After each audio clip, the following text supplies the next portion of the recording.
Hello traders. बहुत सारे new traders इस स्टॉक मार्केट इंडस्ट्री में कदम रख रहे हैं।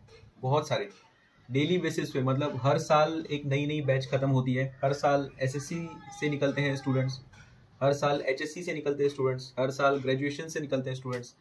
तो वो स्टॉक मार्केट में एंटर कर रहे हैं। ज़रूरी नहीं कि सिर्फ स्टूडेंट्स ही, बहुत सारे लोग जो जॉब भी कर रहे हैं, जो बिजनेस कर रहे हैं, उनको भी अपना पैसा बढ़ाना होता है। तो वो भी कदम रख रहे हैं स्टॉक मार्केट ट्रेडिंग में। और उनको ऐसा लगता है कि कोई भी स्टॉक पकड़ लिया जाए, बाइंग और सेलिंग करना है, एंट्री और एग्जिट। लेकिन ट्रेडर्स, एक बात ऐसी है कि सिर्फ बाइंग और सेलिंग से पैसा नहीं बनता। आपको इस इंडस्ट्री को समझना पड़ेगा कि ये इंडस्ट्री कैसे काम करती है। अगर इस इंडस्ट्री को नहीं समझा जाए तो आप सिर्फ मतलब वो साइकिल में फंस जाओगे, है ना। बाइंग और सेलिंग का साइकिल, फेलियर और सक्सेस का साइकिल, कभी प्रॉफिट होगा फिर लॉस होगा, ये साइकिल, मतलब एक आप ऐसे चक्रव्यूह में फंस जाओगे कि वहां से निकलना बहुत मुश्किल पड़ जाएगा, है ना। वहां से निकलना मतलब ऐसा कि कोई रास्ता ही नहीं मिलेगा, कोई रास्ता दिखेगा भी नहीं, है ना। आपको इस बिजनेस को समझना होगा। अगर आप किसी चीज में इन्वेस्ट कर रहे हो, स्टॉक में, तो ऐसा नहीं समझना है कि वो स्टॉक का बिजनेस समझना है।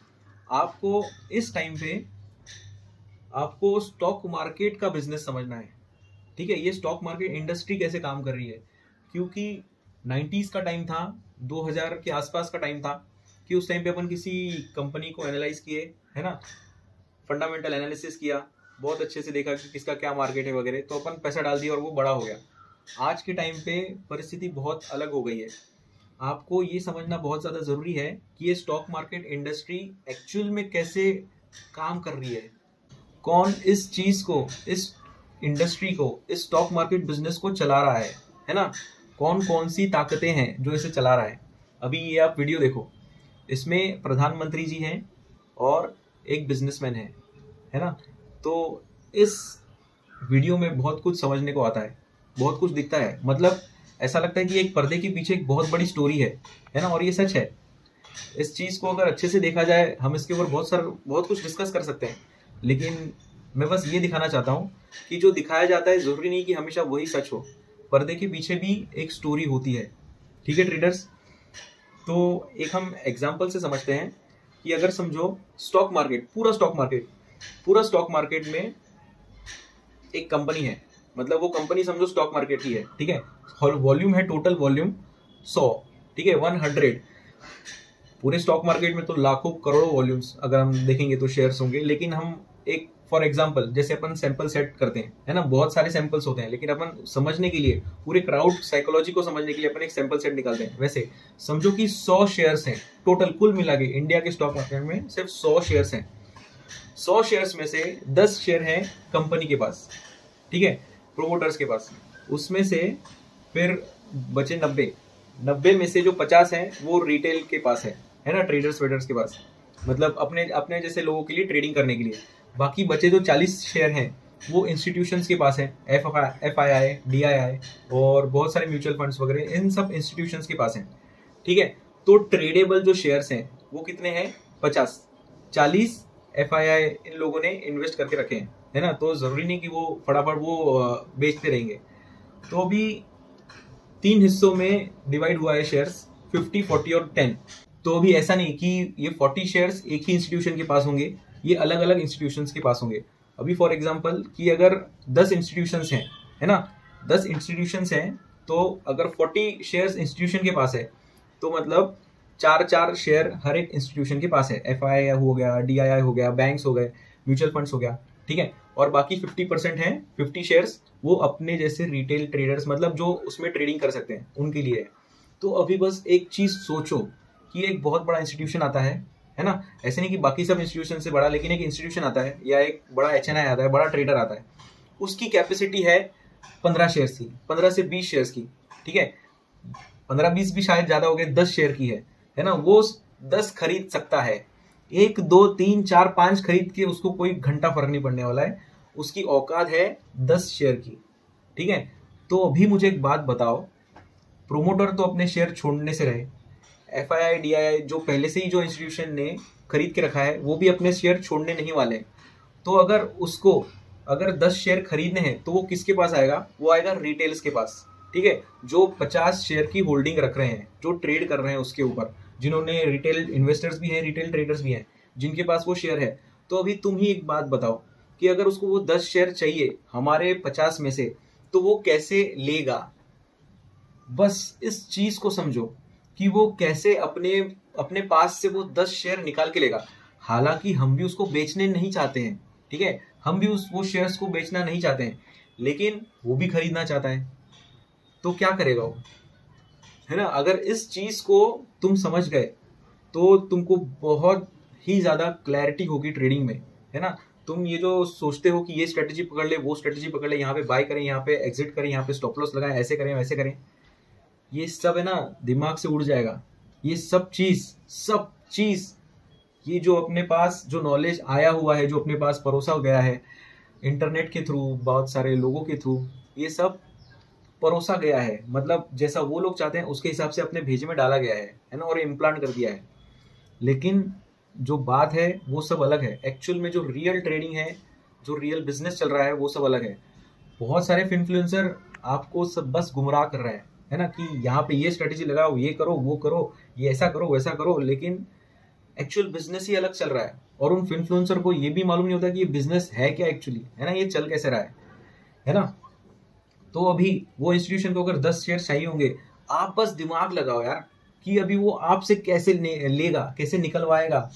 बस सोचो, ऐसी परिस्थितियां या ऐसी परिस्थिति बनाएगा कि आपने जो होल्ड करके रखा है ना, वो आप कैसे बेचोगे? जो आपका भरोसा पक्का बना हुआ है, उस चीज को कैसे बेचोगे? अभी फॉर एग्जांपल अडानी का ही देख लो। जिस टाइम पे वो रिपोर्ट आई थी, अमेरिका से एक रिपोर्ट आई थी कि कुछ तो झोल चल रहा है अडानी के स्टॉक में, कैसे सब शेयर होल्डर्स ने बेचे थे, है ना, कितना बड़ा मूवमेंट आया था स्टॉक का डाउनवर्ड में, है ना।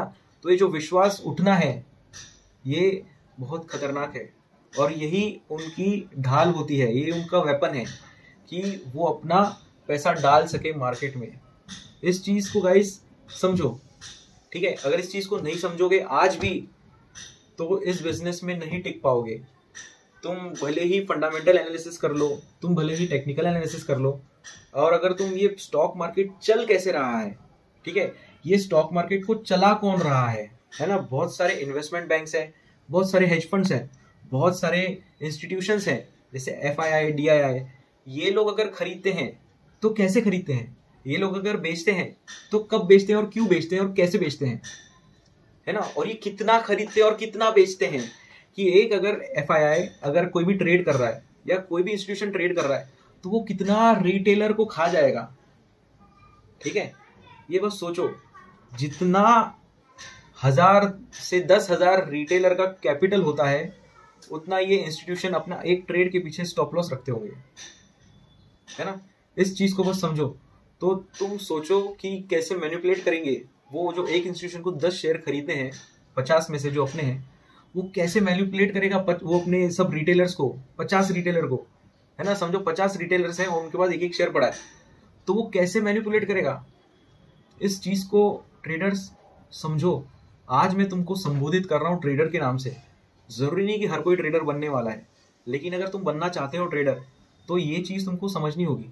और अगर नहीं समझोगे तो बस वो round and round and round and round and round, और हाथ में कुछ भी नहीं आएगा, और बस वक्त भी जाएगा और सब कुछ जाएगा। और इस समय आज अभी कल से 2025 लग रहा है, ठीक है, तो 2025 में तुमको ये समझना जरूरी है कि जो 20, 25, 30 साल पहले जैसी परिस्थिति थी स्टॉक मार्केट में, वैसी परिस्थिति आज नहीं है। पहले बहुत कम IPOs आते थे, आज के टाइम पे IPOs बहुत सारे आ रहे हैं। पहले पैसा भी कम था मार्केट में, पहले इंडस्ट्री भी कम थी, कंपनीज भी कम थी, स्टॉक्स भी कम थे। आज सब ज्यादा है, मतलब मल्टीपल्स में है ना। तो बहुत ही ट्रिकी है सब कुछ, ठीक है।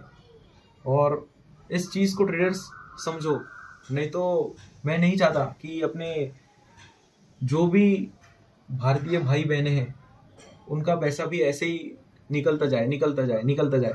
वो सोच लेके तो आए कि हम पैसा कमाएंगे, लेकिन at the end of the year, at the end of the day, at the end of the month वो पैसा खोते रहें, ठीक है। जो रियल बिजनेस है, इस चीज को समझो, और एक चीज़ ऐसी है कि जो भी इंस्टीट्यूशंस हैं वो एफएनओ में ट्रेड नहीं करते। जो रियल बिजनेस है वो इक्विटी बिजनेस है ना। इक्विटी बिजनेस, ये मार्जिन वाला सिस्टम बहुत ही खतरनाक और फेक है। एकदम एक ही वर्ड में बोलना चाहे, फेक है। Equity is a real business. इस चीज़ को ध्यान लगा के समझो। ये जो वीडियो मैं बना रहा हूँ इसको बार बार देखो जब तक समझ में नहीं आ जाए। इंडस्ट्री को समझो, उसके बाद ही किसी भी ट्रेड में ट्रेड करना, किसी भी कंपनी में पैसा लगाना, कुछ भी करना, लेकिन पहले इस इंडस्ट्री को समझो, ठीक है, कि स्टॉक मार्केट एक्चुअल में कैसे काम करता है। अगर आज नहीं समझा तो बहुत सारे साल निकल जाएंगे, ठीक है।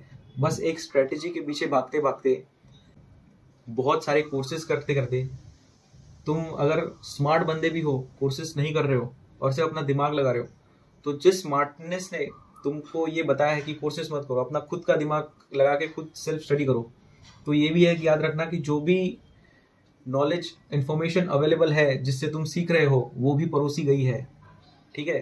तो अपना दिमाग लगाओ और वही दिमाग से इस इंडस्ट्री को समझो, उसके बाद ही अपना पैसा लगाओ।